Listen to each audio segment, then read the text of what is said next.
ভারপ্রাপ্ত চেয়ারম্যান সাহেব, যিনি এখন সারা বাংলাদেশেরই সংখ্যাগরিষ্ঠ মানুষের নেতৃত্ব দিচ্ছেন। বিএনপি একটি বড় রাজনৈতিক দল, সবচেয়ে জনপ্রিয় রাজনৈতিক দল।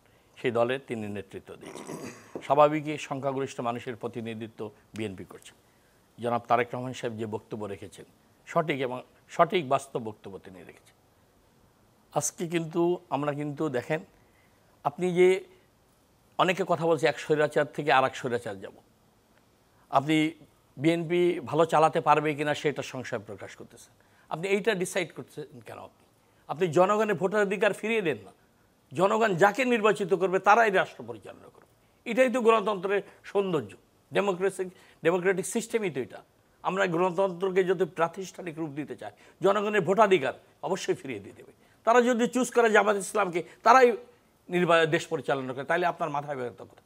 জনগণ তার পছন্দের ব্যক্তিকে যদি ভোট দিয়ে দলকে ক্ষমতায় বসায়, এই প্রশস্ত গণতান্ত্রিক পথটাকে আমাদের সুগম করতে হবে।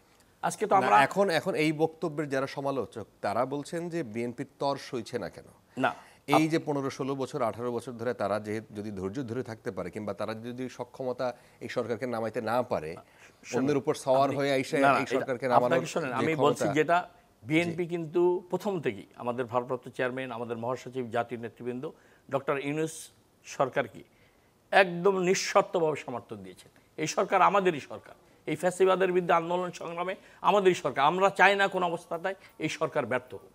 এই সরকারকে আমরা সফল করার জন্য সব সহযোগিতা করব। কিন্তু প্রশ্ন হলো এখানে, আপনাকে প্রধান বিরোধী দল যেটা বড় রাজনৈতিক দল, তাদের মতামতের ভিত্তিতে যদি আপনি সংস্কারগুলো না করেন, সংস্কার করতে গিয়ে সময় যদি দীর্ঘায়িত করেন, 4 বছর 3.5 বছর, জনগণের ধৈর্যের বাঁধ ভেঙে যাবে।